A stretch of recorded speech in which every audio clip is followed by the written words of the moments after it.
KTP-nya yang nemu siapa pertama kali. Mayat bayi laki-laki ditemukan di tempat sampah pinggir sawah Desa Parirejo, Kecamatan Gadingrejo, Pringsewu, Selasa malam. Bayi meninggal dunia dan tubuhnya sudah rusak. Diduga kuat bayi sudah meninggal lebih dari 3 hari. Plastik lagi ya? Buat tempat ini. Plastik ini. Plastik aja. Bayi pertama kali ditemukan oleh Nuryanto. Ia yang hendak berburu belut di sawah belakang rumahnya malah menemukan mayat bayi. Temuan mayat bayi tanpa busana itu kemudian dilaporkan ke aparatur desa dan polisi. Upaya mencari belut. Nah, disitulah kita cari belut. Nggak taunya kita menemukan sesosok udah bayi yang tergeletak. Itu posisi bayi itu telungkup atau ini? Terlungkup, Pak. Telungkup. Untuk Ya. kondisi bayi sendiri? Ya, telanjang, udah membusuk. Udah membusuk. Ya. Rabu siang polisi menangkap pembuang bayi tersebut, namun identitasnya masih dirahasiakan karena dalam penyidikan oleh Polisi Pelayanan Perempuan dan Anak atau PPA. Pembuang bayi yang ditangkap adalah seorang perempuan muda yang diduga ibu kandung bayi itu. Pemeriksaan polisi mengungkapkan bahwa tersangka tega membuang bayinya karena takut aibnya diketahui orang lain. Sebab bayi itu terlahir dari hasil hubungan di luar nikah. Hasil penyelidikan didapatkan, kita sudah mengamankan seorang perempuan berinisial R yang diduga kuat adalah pelaku pembuangan bayi. Saat ini masih diperiksa oleh PPA unit Satreskrim. Untuk motifnya sendiri itu, Pak? Untuk yang bersangkutan ini sejauh ini adalah karena malu, karena yang bersangkutan ini belum menikah namun sudah hamil karena hubungan gelap, sehingga dia mengambil keputusan untuk menggugurkan kandungan.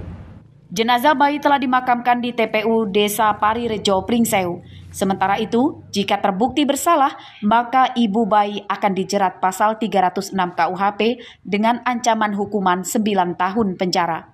Ari Susanto melaporkan dari Pringsewu.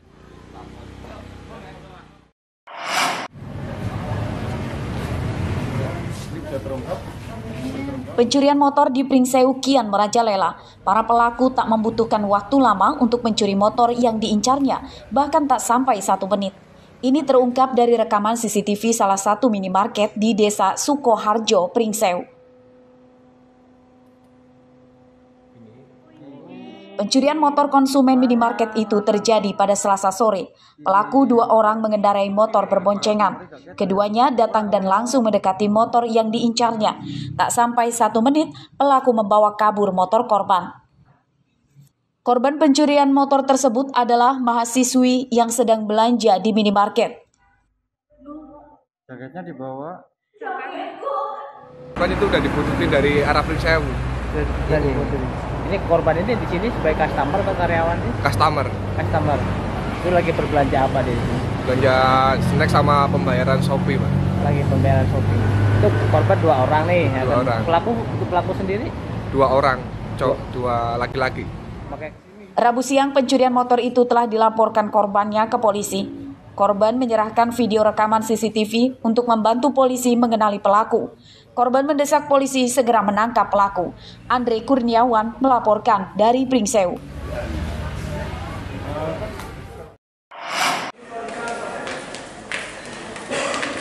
Tiga hari dirawat di rumah sakit, Sakim sudah sembuh. Pencuri motor ini kemudian digelandang tim penyidik ke Polresta Bandar Lampung Rabu siang. Sakim ditangkap bersama seorang temannya bernama Ismail pada Minggu sore lalu. Dalam penangkapan itu, Ismail tewas ditembak karena menyerang polisi dengan senjata tajam saat akan ditangkap. Sedangkan Sakim kritis dan dirawat di rumah sakit.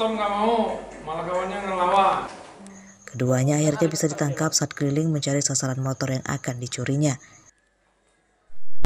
Bawa senjata apa kamu kemarin? Bawa garpu, pisau garpu.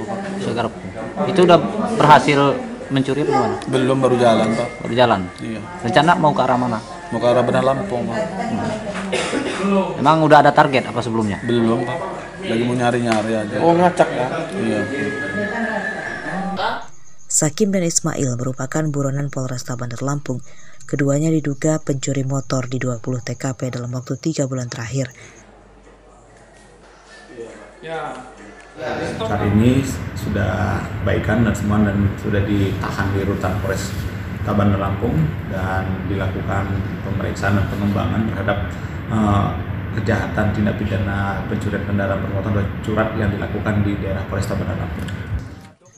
Mayat tersangka Ismail telah dipulangkan ke rumah duka di Desa Bungkuk, Kecamatan Margas Kampung, Lampung Timur, dan tersangka Sakim harus tinggal sementara di dalam penjara Bandar Lampung selama 7 tahun.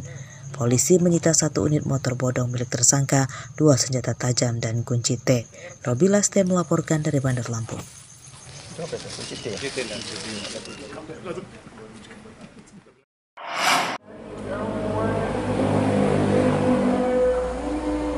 Tersangka korupsi bernama Dencik Aprianto dijemput paksa petugas Kejaksaan Negeri Kota Bumi, Lampung Utara pada Rabu siang. Tersangka digelandang ke Kejari menggunakan kursi roda karena sedang menjalani masa pemulihan usai dirawat di rumah sakit.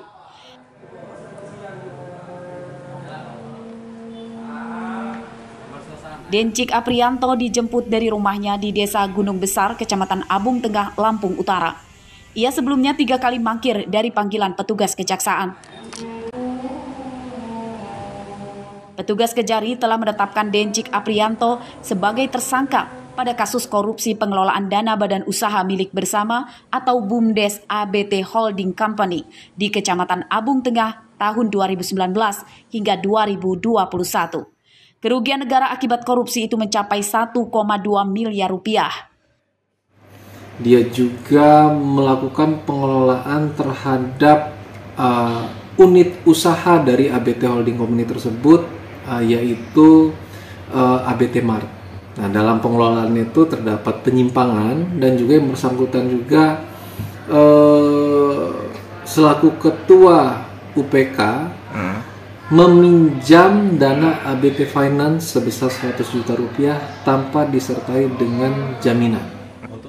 Dencik Aprianto adalah ketua pengelola BUMDes itu. Dencik Aprianto merupakan tersangka ketiga yang dijebloskan ke penjara oleh Kejari Kota Bumi pada kasus BUMDes Abung Tengah. Pada pekan lalu, Kejari telah menetapkan Kepala Desa Kinciran, Kecamatan Abung Tengah bernama Jantori dan anak kandungnya bernama Reynal Saputra. Jantori adalah bendahara dan anaknya Reynal manajer BUMDes tersebut. Ketiganya sekongkol mencairkan kredit fiktif dan uangnya dipakai untuk kepentingan pribadi.